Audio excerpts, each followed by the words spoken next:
Welcome, everybody, to Interviews. I'm Dr. Haig John, your host, and I have Dr. Brian Dooley, and I'm so excited to connect with you. I see you all over the place, and we're around, we connect, but I haven't had a time to just sit down and chat with you. And so now I get a chance to get to know you a little bit better and share you with the world. So, why don't you tell me a little bit about yourself? You're at Sherman College now. Where's your journey come from? How did you get to right now, Dr. Brian Dooley? Well, one, it is an absolute honor to be here. Great to chat with you. Yeah, it's kind of funny. You meet all these people on Facebook and feel like you've been best friends It's true. forever, but then it's rare that you actually been in the same room together. That's very Um, true. but gosh, my journey, how long do we have? So I'm originally from the great state of New Jersey. I actually thought I was going to be in the CIA. And the Okay. reason why I thought I was going to be in the CIA is my dad says, we need somebody on the inside. There we I, go. I don't know what kind of insurrection my dad was planning on doing because I have a brother in the Navy, a brother in the Army, and then I was the third one. So he was trying to get me to go be on the inside. Gotcha. So that led me. So I did think about that. So I had political science was my major in undergrad. Mine was too, interestingly enough. You know what I got out of it, I knew I would go back to school in something. Mhm. So, because other than being an attorney or teaching, really all political science gives you two things. You're really good at like Jeopardy or crossword puzzles or Trivial Pursuit, right? But then the other thing that it did give me was the ability to critically think. Mhm. It was the ability to look at something, study their logic and their arguments, and then I had the ability to if I agreed with it, I could bolster those arguments, or C, tear it apart, and of why I don't believe it's philosophically true. So that'll come up in a little bit. And so I went to Clemson University because anywhere, if you're going to go to a mecca of politics, you're going to go to small town South Carolina, right? As everybody. Why go to Washington, D.C.? Absolutely. Go to small town South Carolina. I will readily admit. So it was between Clemson and American University in Washington, D.C. And Clemson had warmer weather, prettier girls, and a much better football team. So that's why I ended up down south. I did not play, thankfully. They're a little bit bigger than I was back then. That being said, I did political science. It was a career day, and I saw a guy from the CIA. So let me go talk to this guy. And the guy was, and not to pick on him, and I don't even remember his name, and I'm sure he's a lovely man, but he just looked like he wasn't enjoying his life. Mhm. He didn't look like he was in shape. He wasn't having any kind of fun. What can I do in the CIA? And he's like, I don't know. Maybe you'd be an analyst. And like, so it's like you're not giving me the vibes to do this job. So then what do you do? Because at that point, I'm a junior, just about out of my junior year in school, maybe even Mhm. senior. Yep. I was in the theater department. That's where I met my wife. What I did in the theater department, I liked the acting side of it. I liked that attention it could get you, even around a small campus. But I really liked building sets and hanging the lights and getting the sound ready and all that stuff. And the reason why that's important is the jobs I had after that, what I enjoyed the most was setting the stage, if you will, so that other people could perform and give a beautiful show. So after undergrad, I helped my father-in-law build houses. I worked in customer service for the Atlanta Braves. I worked I was the promotions director for a radio station here in Greenville, South Carolina, where I'm at now. I was in real estate limited partnerships, was helping people with their investments. It was more of a customer service job. But as I thought about stuff, I liked being the guy in the back, Mhm. setting it up so other people could have this beautiful life. Mhm. And after a couple of failed corporate trips, let's say, I started, I was like, I really think I want to work for myself, but what am I going to do? And so I was driving home one day, having these thoughts, really hated the job that I was in. Other ones, I did them and they were good and they were fun, right? I see my stuff on TV, I see my stuff in the movies. I was at a baseball game, which is pretty cool most of the time. But then this job I really hated, and it was like I got to do something else because I was not being a great parent. I was not being a great husband at that point because I wasn't fulfilled inside out. Sure. And I didn't even know about inside out at that point. I was at that point, I had to find happiness from outside. Right. And so I drive by a chiropractor's office, and I had a bad back from the movie business when I blew out a disc when I was about 24. Mhm. I was told, and I remember not knowing anything about it at the time. My lumbar curve was pretty non-existent. So I've had car accidents by then. I played football for many years. So I did all the things, but I had never been to the chiropractor. Right. And a guy I worked with was like, well, you have that back pain, you got to go to the chiropractor. And of course, the medical doctors at the time had said, you're going to have that the rest of your life. So you're going to have to do the push-ups with your belly on the ground, the lumbar rolls to at least just get rid of the pressure. And I felt kind of bummed because at 24 years old, I was like, wow, I am not near the guy I sort of hoped I would be at this point Yeah. because I have a whole life ahead of me. And so I thought about this chiropractor. I told my wife, I said, what do you think about a chiropractor? And she goes, well, what do you think? And I said, well, I said, South Carolina is a manufacturing type of a state, a Yeah. lot of sore necks and stiff backs, because at the time, that's what I thought it was. Mhm. And then, of course, I said, and then, of course, school, what's that, 6, 9 months, and then you're done. So I might have underreached on that one. So I got there's this thing called the internet that was fairly new at the time, Mhm. and I don't believe I Googled because I don't think there was Google then. So I Right. either Yahooed or I might have even asked Jeeves just so I can date myself. Right. So I'm pretty sure I asked Jeeves about chiropractic schools. There was some cool school that came up, and bear in mind at this point I have zero history of chiropractic. Sure. Some school came up in this place called Davenport, Iowa. And I thought, who in the HE double hockey sticks would go to school in Iowa? So that was out. We had known about life because my wife and I had lived in Atlanta for a few years. So we had kind of started talking, do we move back? Because we had moved to South Carolina at that point. Do we move back? Do I go to school there and then come home on the weekend? You know, all the things you start having the conversation. Mhm. Well, then I read number 3. And number 3 was Sherman College of Straight Chiropractic at the time in Spartanburg, South Carolina. Now, my wife is from Gaffney, South Carolina, and anybody that's traveled south on I-85 from Charlotte has gone through Gaffney because that's where the Big Peach is. And so I said, did you know about this school? And she said, no. And so, long story short, we go to career day, and David Koch was the president at that time. Mhm. And he welcomed everybody with his chiropractic health talk. And I heard about words like universal intelligence. And I heard about words like innate intelligence. And I heard that the body knows what it needs to do. It just needs to have no interference. And I started hearing these concepts, and it was like the doves and the lightning and all that stuff was released. Yeah, Yeah. it was the great epiphany. Mhm. And I said, holy cow, I am so sold on this. Um, what was interesting at the time, in order to get into Sherman, you had to have a recommendation from a chiropractor. So I Yep. had not been. So bear Mhm. in mind, I still was dealing with this low back pain that I was going to have forever. So I sent the school a note. I was working in Greenville, South Carolina, and they said, well, here's a list of people. So I went to a chiropractor named Dr. George Auger. And Dr. George was from Paramus, New Jersey, so we had that in common. Sure. My mother worked in Paramus, New Jersey, so we Mhm. had that in common. You know, we both like meatballs and pizza, so it's like this is going to be really good. Mhm. And he could not have been the better first chiropractor for me than anybody else on the planet, Wow. because the only thing he ever has done for me is he's located, analyzed, and correct vertebral subluxations. He's never put a force into any other joint of my body other than my spine, besides shaking my hand and saying hello. And so I say all of that because I get under care. Because I told my wife, I can't sell this if I don't believe in it. And how do Absolutely. you believe in it if you don't get in care? And at that point, I'm thinking, I'm just hoping that the low back pain goes away. Sure.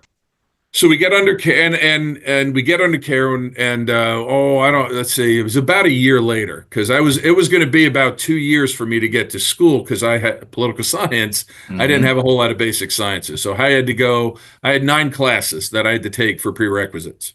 Mhm. And so my wife and I were hiking in California like that following summer, and George Mhm. had been taking care of me for about a year.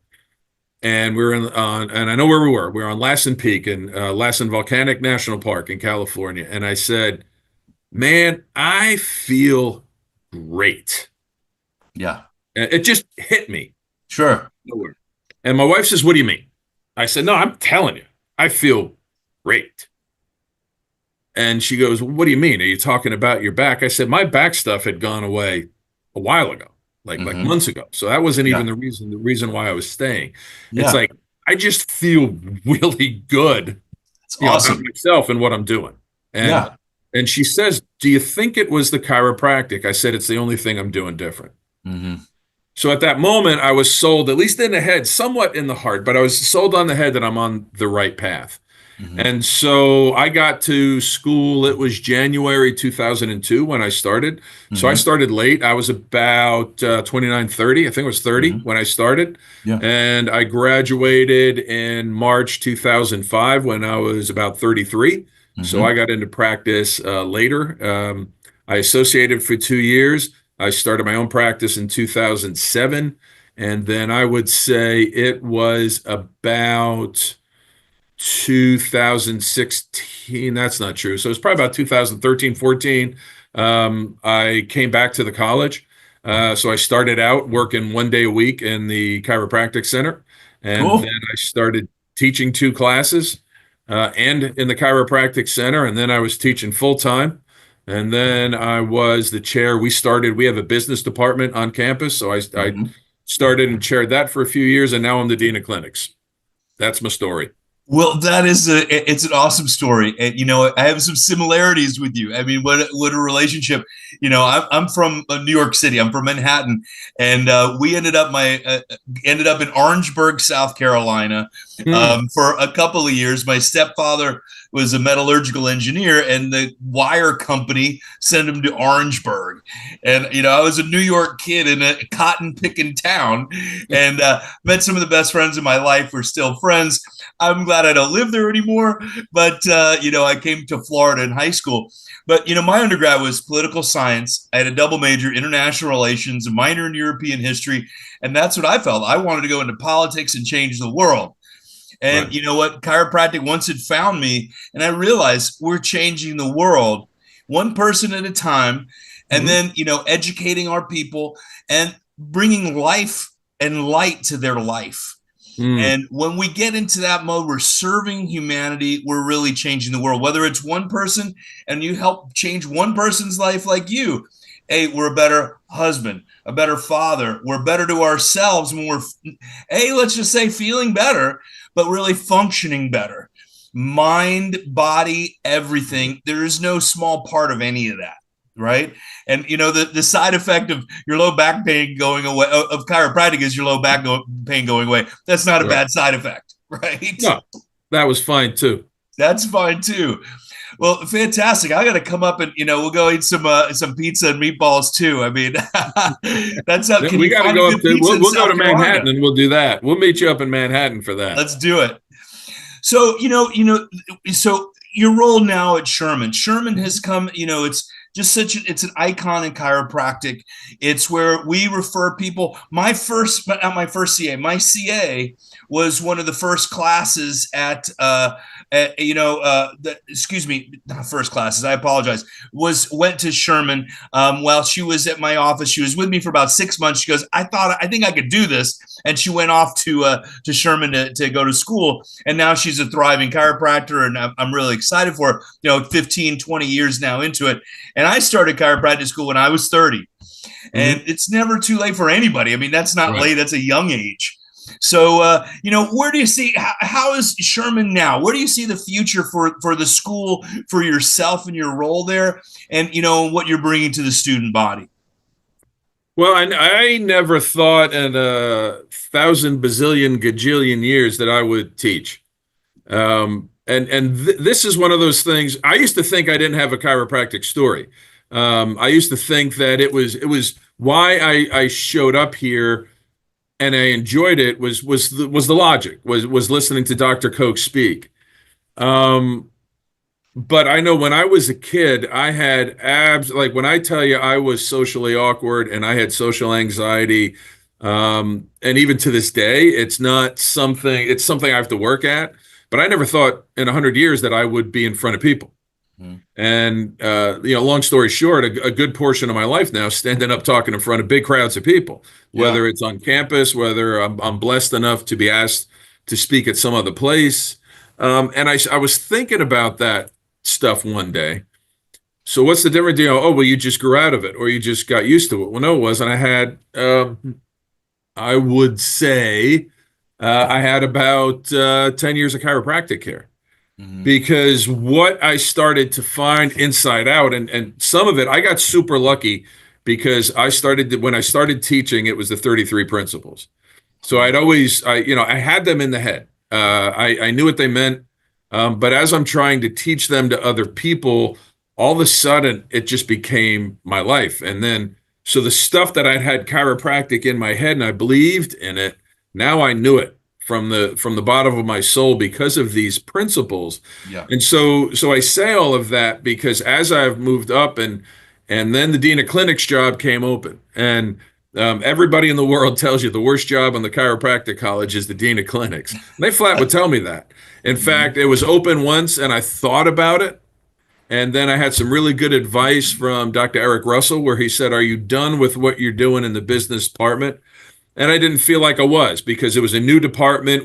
I knew we would have to get it to a point where it'd be easier to hand over. So I don't want to hand over a mess to somebody Yeah. because we were still developing this thing.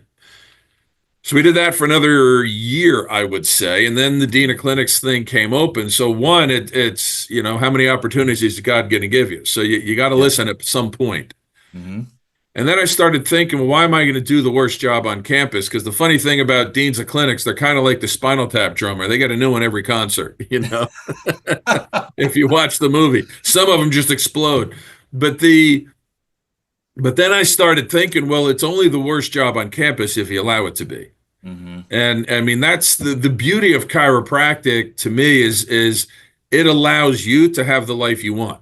Yeah. And you just have to make the choice. Doesn't mean it's going to be easy, doesn't mean it's not going to be without pain, symptom, whatever. It's that you have the full function to do this thing that you're allowed to do. And you go to seminars and people say one of two things. They say we have to save the kids, about the students, right? Because we want this thing to go on. And then they say we really have to save the students because the people that are at the schools, if they were so good, then they would still be in practice. So people have basically made teaching at a chiropractic college not desirable, That's not unfortunate. sexy. Yeah, it is unfortunate, and so I was still in. I mean, the beauty, I will say, probably one of the best. The Sherman does a lot of things well. One of the things that I'm super appreciative is I think 75% of our DC faculty are still practicing in some way. And Wow. Sherman allows that Mhm. because a lot of other schools, and I understand the logic, a lot of other schools only want you to work at the college Mhm. because they want everything. But when I was in practice, it was so great to go into class to say, this literally happened yesterday. What would you do? And to have those real conversations. So we have a lot of real life flowing through our curriculum. So then, as I thought about it, people just complained and complained and complained about the clinic process. And as you look at it, it's like, okay, how? Because well, you let me back up a little bit. You took probably a survey, as I did when we graduated school from New York Chiropractic College, that said that was just what was your educational experience. And if you didn't, that's what they send to all graduates now. Mhm. And it's always, what do you wish you had more of? And it was always business. All right, that's always the question. So that's where the Yep. business department came out of. But then my goal is I told my boss one reason why I took the job was so I'm the dean of clinics on the didactic or the classroom side of it. Mhm. Dr. Armin Rossi is the dean of clinical sciences.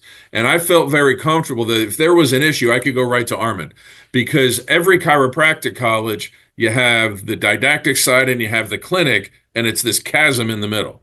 And Sure. I told Armin, we've got to do this somehow. So I told my boss, as long as I can run the chiropractic center as close to a real practice as I'm allowed to do, bearing in Smart. mind we have regulations that we just have to do academically, Of and I'm course. fine with every bit of them because they're okay. but we can still do things. I mean, we do radical things now, like schedule out our patients. So when they have a care plan, schedule all the visits. Oh, we can do that? Yes, you can do that. We're going to do radical things, like we're pretty close to letting teaching the students how to get prepays. Just crazy things like that, right? And Genius things, really. I yeah, mean, yes. and so, those types of things. So my job now, where I'm going, I don't know where I'm going, so I know where I'm at. And what I want is what I've seen since I've been at school. I felt that students, when they were graduating, they were running away from Sherman more than they were running to practice, because it's a hard program. Okay. It's hard anywhere. We're at 14 quarters. You're in school, from 8 to 3 to 4. If you're practicing, we're open till 5, so you're doing that as well. They just want to leave, right? Because they're tired, and it's and all those things. But what I want to do is get it to the point where they're just so damn excited to be graduating that they're getting ready to go to practice. That should be just super fulfilling. They shouldn't be going into practice worn out. And then the other side of it is, I want them to feel kind of bummed that they're leaving, right? Because of the experience that they had here. So my job is to make the best clinical experience on campus. I don't want it to be a graduation requirement. I want them to understand that they are in practice. They are associates of a chiropractic practice. Yeah. And the things that we're trying to teach them are the things that they're going to do in practice. So things like scheduling out and prepaying and whatnot. I think that is absolutely genius. And when I started chiropractic school at 30 years old, I've been an entrepreneur my whole life, really. And, one of the things, the main thing we saw with other students was people just don't show up, no shows, and they complain about it because they haven't set their tone. They haven't set that this time is important. This is what we have for you. And they didn't respect their own time in reality. And so for me, I set that with my patients in the beginning. And, I had a Saturday, it was high volume, and I'd see 3 people, in the clinic, which was, ends up being almost an hour sometimes of just getting all the paperwork done. Right. Not real life, but I treated it like, I don't like that word treatment, but I cared for it in the way of I would be in practice. So it's so, absolutely refreshing to hear that the clinic and, setting up the clinic experience as if it were your own practice, because they're, inches away from actually being in that world. That is very, very smart. I'm so happy to hear that. And, the students we have students really from around the world that get on the podcast with us for Synapse Philosophy podcast. And so we have students from every chiropractic college around the planet that tune into this. So I hope they get a little bit out of that, of how they set up their own clinical experience. So thank you for sharing that. Sure. So, you speak at everything that I go to. I see, Dr. Brian Dooley on there, and you speak a lot about philosophy. I love our philosophy. And when you mentioned the 33 principles, our podcast is Synapse Philosophy Podcast. We have a discussion. Everybody can come in and share.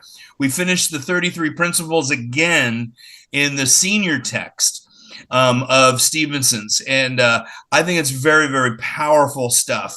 And I just say stuff is sort of a laissez-faire way to say it, but of service to humanity and understanding of what we're doing. And these men back in those days were putting it in a language for us to understand esoteric terms. They were speaking in quantum physics before quantum physics was anything, and making up the terminology for us to take on for the passion of service. And one thing, what you were saying, I felt the same way. I don't like getting up in front of crowds, and I end up being a public speaker and having podcasts. And but it's having a mission grander than your fears as well. Wow, and that's one of the things. Like, I'm going to be at Sherman in a couple of days, and going to the icon of chiropractic, I feel blessed to. But just teaching something that is so important to transform our profession into one step better. Everything we can add just to give it a little bit. While my lifetime, I can donate a little bit of my time to enhance the profession. So, and I know you've done the same, and I want to thank you for doing that. where do you see the future of chiropractic going? That you've spent so much time with students. How many quarters is it now that you've been in? It is 14. You're 14 quarters, but you keep posting. You're like at your 56 Oh, quarters. me. Yeah, no, Yes, no, no. you. Me personally, yeah, I'm in my Yeah, 56th. 56. That's what I Yeah. saw. I just can't get through biochemistry. Oh, One day I'll make it. someday we'll get Come there. on. Yeah. You could do it. But so where do you see the future? I mean, you're creating the present. You come Right. from, the past, and you're bringing that experience to the future servers of chiropractic. Where do you see the future? How can we enhance what we're doing now to have a greater future in chiropractic? Well, I think the biggest thing is to simply do chiropractic. Yeah. And this is not to say other modalities are bad. I tell the student it's an is or an isn't. Our job at Sherman College is to teach you how to locate, analyze, and correct the vertebral subluxation. So in our chiropractic center, that's what we do. Other joints, we refer you out. We don't do any other physical therapy modalities, any of that stuff. The big thing, so where's it going? I mean, where's it going is a lot of people would love us to be absorbed by medicine and be Yeah. part, another version of physical therapy. Well, in the old days, they didn't have doctors of physical therapy. Now they do. And I went into chiropractic for low back pain. That's why I went in. What I got out of chiropractic, I believe, is an ability to flow. So it unscrambled my brain so that what was working here could then be processed through my heart and then come out through my hands, not just chiropractically, but just how I was living. So as an example, my daughter was in high school, so it took this long. And, she tells me one day, Dad, when you yell at me, you make me feel small. And so I had a choice to make. Did I want to just stay who I was? Because I learned how to be a dad for my dad. And so I believe fully, because I was able to make a change in myself, I was able to make a significant change because I get my spine checked regularly. And that's not a bumper sticker. And I have a relationship with my daughter and my son now that I wouldn't trade for anything, because I didn't want to have the same one that I had with my dad for a while. So where's the profession going? I'm going to be honest, it doesn't look so good, because if you go to other schools, you'll hear, well, the philosophy that you talked about, well, that's just a history thing. So it's like these 33 principles, we don't teach them anymore. And that's where the shame of it is. So where I would like it to go is just go back to teaching chiropractic. So the definition is the philosophy, science, and art of things natural, system of adjusting the segments of the spinal column by hand only for the correction of the cause of dis-ease. Let's do that, because I hear a lot like apparently there's a thing that the ACA is doing, not to pick on them, or maybe to pick on them, Yeah. about I think it's Medicare expansion. Right, the law that we have is outdated, so they want to upgrade it, which usually is we should be able to do other things. Why do we diminish the vertebral subluxation and its impact on people's lives? It is, in my mind, by far not even close the largest pandemic in the world, because everybody's has an opportunity to be suffering under this thing. And when we do the philosophy, when we run our life through the philosophy, all of a sudden chiropractic becomes really easy. And for instance, one of the complaints, so as the dean of clinics, one of the complaints, well, why do we have to do all this medical stuff? And I looked at it. Well, so on our intake, it was medical history. I said, change that. It's health history. They don't own it. Medicine doesn't own a person's health history. It just is what it is. Right. The medicine side of it is any interventions they would do to deal with whatever they're dealing with. So that's matter. So, and to your point, I took off treatment plans and we do care plans here. That's what we do. And so then the thing that everybody complained about is the review of systems, right? The yes, no's. And then when you're in chiropractic college, you got about 170 of them that you go through. Yeah. And I started thinking one day, so if I'm a philosophy guy, I should be able to take that process, and the litmus test is run it through the 33 principles. And so I did. And what I came up with was, on those review of systems, was there something that talked about traumas? right? Any falls, any accidents? Did you play sports? All those types of things. Was there anything on, and there was, so there's plenty of questions that deal with that. Then was there questions that dealt with what did you eat, drink, or breathe? So your toxins, right? It's always have any alcohol, have any caffeine, how many cigarettes, what kind of sodas do you drink? So we asked those questions. And then, of course, were there any things that dealt with thoughts or depression and all, anxiety and all those types of things? So now I'm able to look at that yes no sheet instead of saying, well, this is just a medical thing I have to do. If I have a person, I don't want to call it a patient anymore, they're people. If I have a person in front of me and they have a list and it's chock full of yeses, there's much more of a chance that they're subluxated because of the thoughts, traumas, and toxins they've had to deal with. And then B, more than likely their care plan is going to be longer than somebody that doesn't have a lot of yeses. Mm-hmm. So now that piece of paper that was a medical thing is super chiropractic, to be quite honest. And so where we need to go as a profession is just look through our, because as you said, our philosophy is a beautiful thing. And it's a philosophy of life. It's not just if you're a chiropractor, because really only about the last 3 or 4 of the principles deal with subluxations. It's all that other stuff. So I have no problem saying that the body knows how to not just heal itself, but do the other 8 things that a tissue cell does that you find in Stevenson's. Well, I don't know those things. Well, then that's why you should be reading Stevenson's. And so if we keep to go down the path that we're going, we'll be the same as osteopaths. And we'll be put in a corner of sore necks and stiff backs. If we come through our philosophy and check people because their life is just better without vertebral subluxation, then we stay at our own path, and it's a way healthier world. You know, you said so many important things, and protecting that sacred trust of really protecting what we have been given. We want to complicate it because our minds don't think it. Some people don't think it's enough. And I have fought for chiropractic. I've stood in front of the CCE. I've been on boards, and I've realized that at times we feel like we're a minority, but the minority often wins. You just have to be the squeakier wheel, and you got to fight like you're going to die if you don't win. And very often that might be what's happening. We've got to fight for what we've got right now because companies, which is a company, we have to realize, like ACA, and I'm going to call them out right now, that want to diminish what we do, get a lot of money from the outside.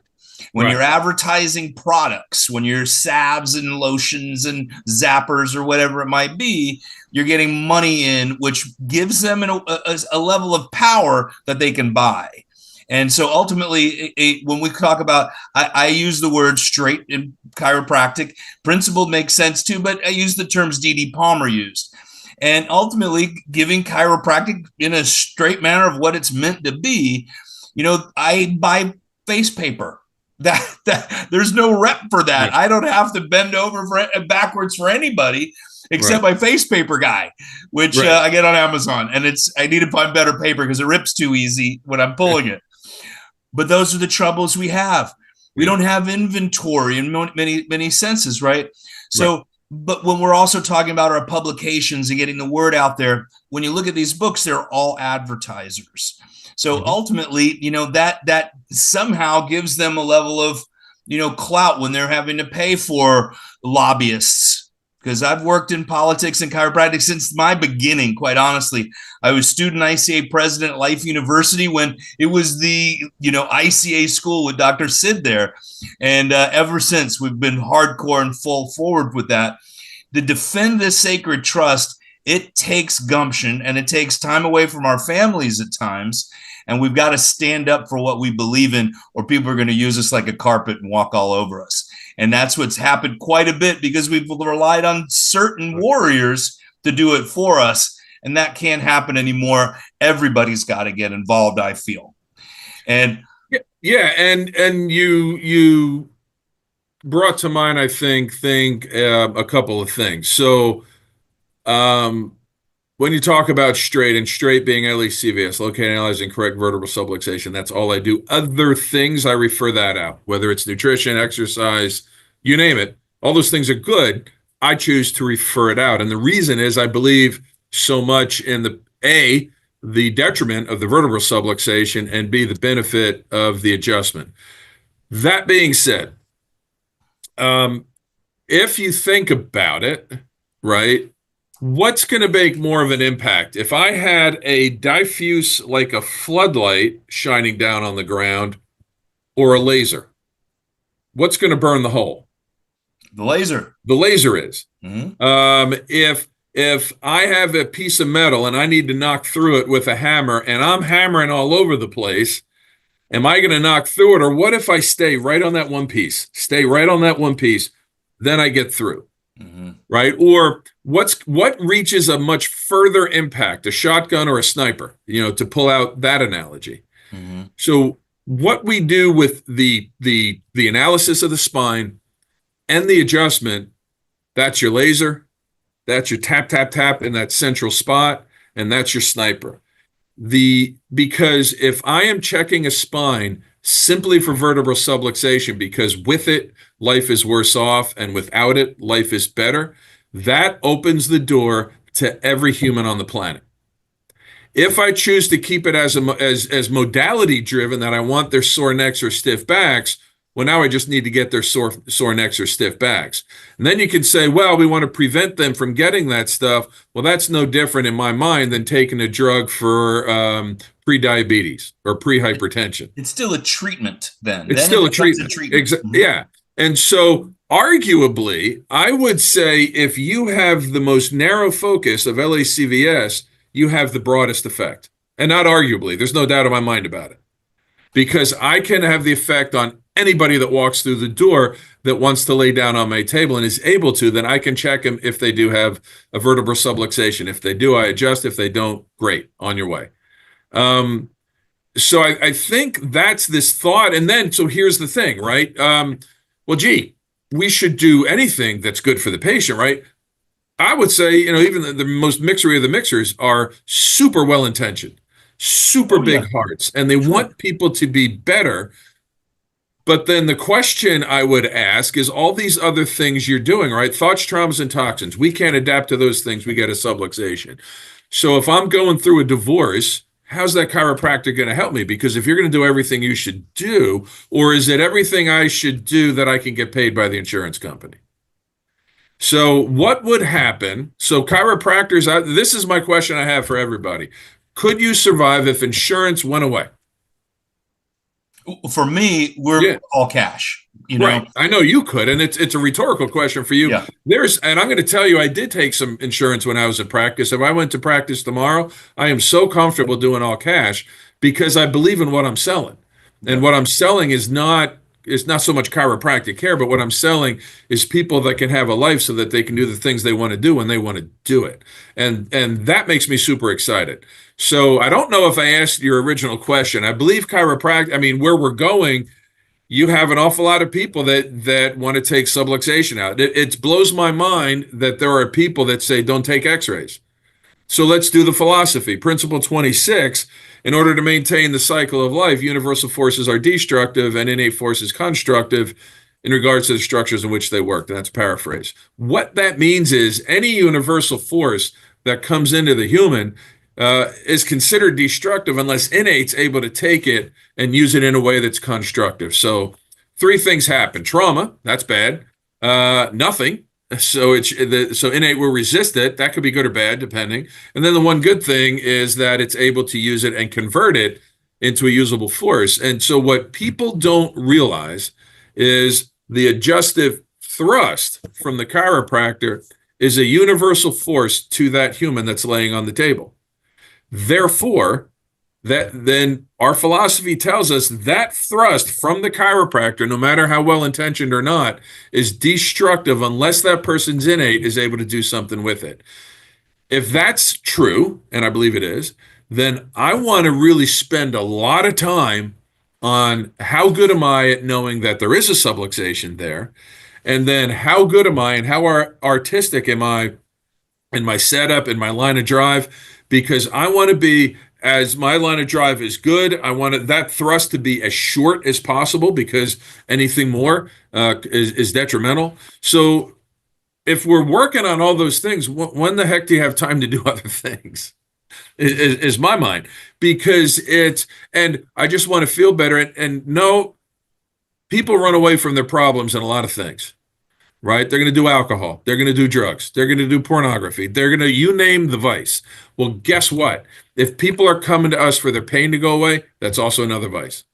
Because the other thing I learned when I was under care, when I got under care, is wow, when I felt pain, like when my grandfather passes away, those types, I'm able to understand that pain so much more. I don't like going through it, but I feel it and I process it. I don't forget it, so I don't swallow it, so it comes out of me yelling at my kids. Now I just sit in it and I innate process this thing, because the beauty of that is when I'm in a season of joy, it's a much vibrant blooming of a field of flowers and all the things that get poetic. So that's what chiropractic is about. It's not about getting stuff to go away. It's about feeling life more intensely, and sometimes it hurts. But you feel it in a way that it's like, holy cow, I just want to wake up and see how I'm going to feel today. I think that's such an important, analogy for one thing, but to realize that, my mother passed about a year ago. And, there's so many people I've talked to that have come into the office and said, yeah, I've been on X drug. I don't advertise drugs since the passing of my mother or father or something. And, they just have this pain and sorrow that actually comes from within. The subluxation, we've shown that the subluxation is mostly endogenous, coming from within. Some happen from the outside, accidents and that type of thing, but it's an inside job. And if you don't allow the body to go through processes, what do we create? Sickness and disease, really. So, and allowing the body to do its job, it's not you can't undo those things. I want to step back a second, though. And one of the things we talked about, Medicare, I've been talking about this for years. Medicare has destroyed elder care because there's no reimbursement for it. You can't make any money being on it. And it's not about money, but you also have to eat. But they don't pay a chiropractor anything for Medicare. Okay. Right. So nobody's caring for Medicare aged people the way they really need to be because of that system, I feel. And if I see anything, I'd love to see us just completely wiped out of that system, just delete it. So our elders, which I'm in that group now at 55 years old. But I'm 53. You watch yourself, buddy. Easy, cowboy. But you're almost there. You have way more hair than I do, so you're in good shape. That's what I'm going to look like in 2 years. God bless America. God bless America. But, it's the people that really deserve the care. And, I really feel like, I was, for the people that were in, the assisted living, she had, mentally, Alzheimer's and those things we were dealing with. And I would just wish all the people in these places could receive care properly. And I think that whole system of Medicare has destroyed that. I'd go in, I'd knock on doors. I was adjusting all the staff and all the people in all the rooms that wanted it. I didn't force myself on them, but ultimately we've got to care for our elders in our society.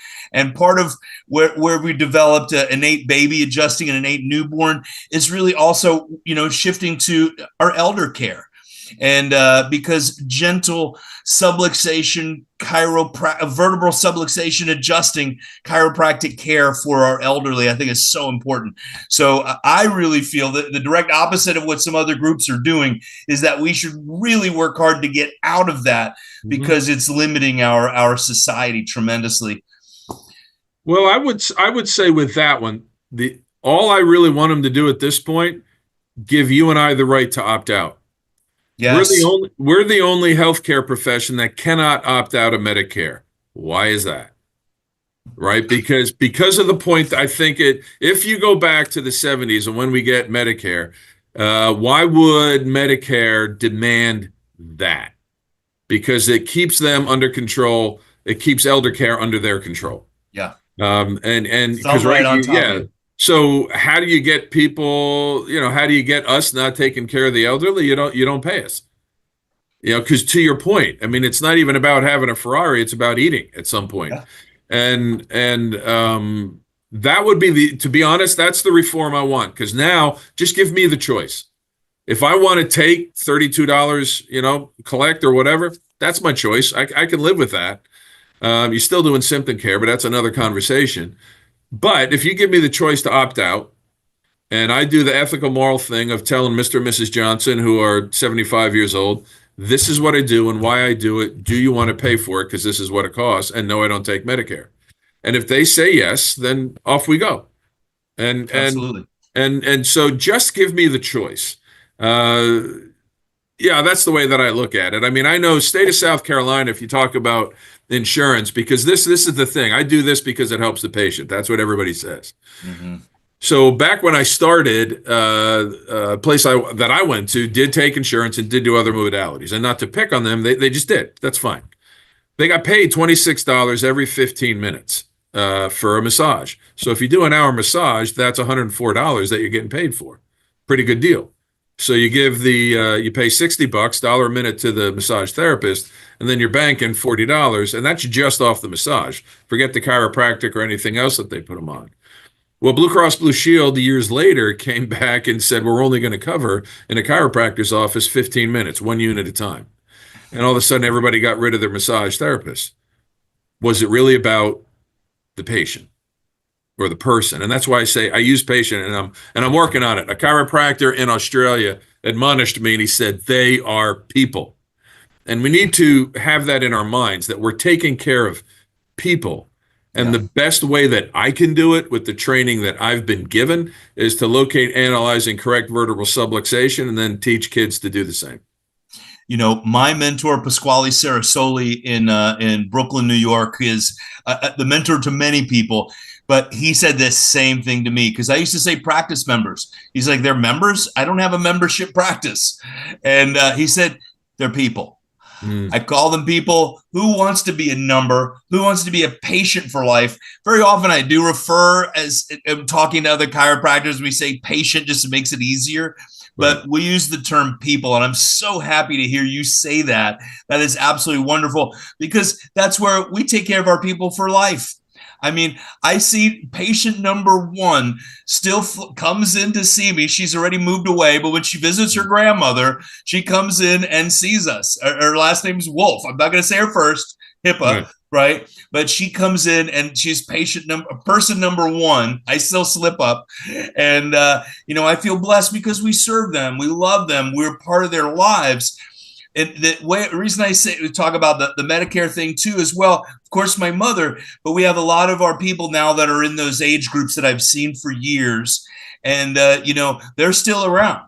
They know my philosophy on those things, and I make it very, very clear. Just like you were saying, we're clear, and they want to receive care. So, and a lot of chiropractors are a little afraid if I just tell the truth. So fear, I've got Freedom from Fear right behind me from Fred Barge, but, we have to stand up of who we are, or else we'll just disappear, because nobody's adjusting vertebral subluxations, but there are a lot of people out there crunching spines outside of our profession is what I mean. Right. And you mentioned doctors of different professions before, and that are working at literally crunching spines right now. There are professions that are taking over what we have been given and ordained with. And, because it is so powerful and so effective in treatment care. Let's put it in that sense. In treatment care, it's very, very, it's effective. But when we're really being chiropractors and caring and adjusting subluxations, lives literally change. And the side effect is those things tend to go away. Treatment is for the disease. We care for the person. Right. And, we're just quoting D.D. Palmer and B.J. Palmer, which I feel blessed to have the book right in front of me. It's part of our podcast. I'm plugging my podcast right now, Synapse Philosophy Podcast. And we do Tuesday nights. Everybody's welcome to share. Nobody's judged. If you ask questions to get clarity, we offer it to you. We've got a lot of gray beards on there. Mine's getting grayer every time we speak. But, that's where we learn. And then we're also reading them passages out loud and discuss them. We're on page 503 on D.D. Palmer's 1910. It's a big chunk. We take it in chunks. Right before that, we did D.D. Palmer's 1914 again for the third time. I've read it again and again, each time I see it with new eyes. And I realize what D.D. Palmer is doing is get out there. The denizens of the earth deserve chiropractic unsullied. They deserve you to be serving them chiropractic and adjusting their subluxation. So, man, thank you. You inspired me. I'm all jazzed up right now.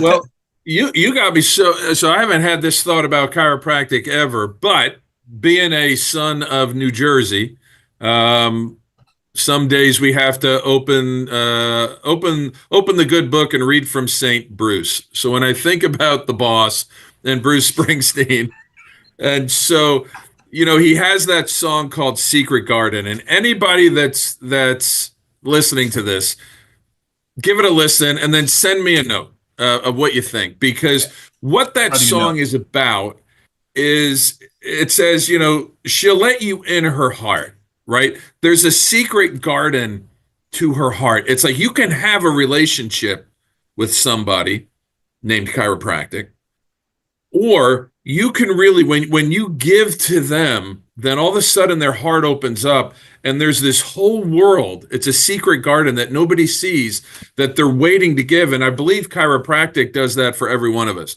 So I love that you're rereading the books, and congratulations to you and everybody, because for me, it's the same thing.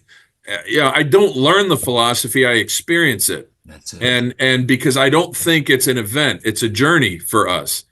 And so, I'm going to get in the car and listen to it as well, because Cool. I think that's what it is. I want to get into chiropractic's secret garden, because that's where the beauty is just immeasurable. And how many times do we as chiropractors, simply from checking and adjusting a spine, somebody gets up and says, "Doctor, I had no idea I could live like this." And I believe fully that's not just that their back pain went away. Mm-hmm. There's a profoundness to that statement that they give us. How would you not want to just do that for the rest of your life? I have no idea. So, man, I'm glad we talked to you, and I'm laughing because I'm looking at the time. You're probably looking at time. It feels like we started this talk 2 minutes ago. It really did. I haven't looked at the time once. And no, it's great. No, and because we're already 6 minutes over. But the beauty of it is it's because you and I believe and love this thing we called chiropractic. I could talk about it all day. All day long. And I know that you could. And it's always to have the I'm so grateful that you share with our students and you come here to share what you have to offer, because and I know that you do it in a way that you're just sharing it because you want better chiropractors. You're not doing it because you want more clients. If you ever have something to sell and you want to buy it, great. I would be happy to endorse you. But I love that your motivation is to serve this great lady chiropractic that we're both trying to find the secret garden to. So thank you for what you give to the profession and what you give to our students. Well, I am beyond honored, and thank you for that. And I can't wait to get up there February 1st. And you have amazing professors, and I know the students are already, they're not level one beginning in this. It's innate newborn adjusting and subluxation analysis is what we're doing, and how to do it on a newborn. And I know they're coming in with great tools already, and so I'm honored to be there even. And so thank you very much. And I'm donating my big BJ and DD Palmer awesome. To the school, and do with them what you wish. And we're driving up the giant spine truck, and so I'm excited to take that on a trip to the current mecca of chiropractic right now at Sherman College. Beautiful. We can't wait to see it. We can't wait to see it. I can't wait to get there. Doc, I'm coming up on Thursday. Maybe I'll get to see you before our seminar. All right. Yeah. Well, if we can get a bite to eat, if you look at me, you only see me from head up, but if you look at the rest of me, I could eat. Hey, I'm an eater too. We're in it, my man. Brother, I had a great time connecting with you. We're going to connect a lot more. We'll do this again if you're open to it, because I think we had a great time today. Anytime. You just ask and I'm happy to be on. It's a great honor. Awesome. Well, thank you, everybody. And join the Synapse Philosophy Group Tuesday nights live at 8 p.m. Eastern. Everybody's welcome to share. And, we have a great group. And then we repost them again on our pages, okay? Dr. Brian Dooley, thank you very much. And have a great evening, and I'll talk to you soon.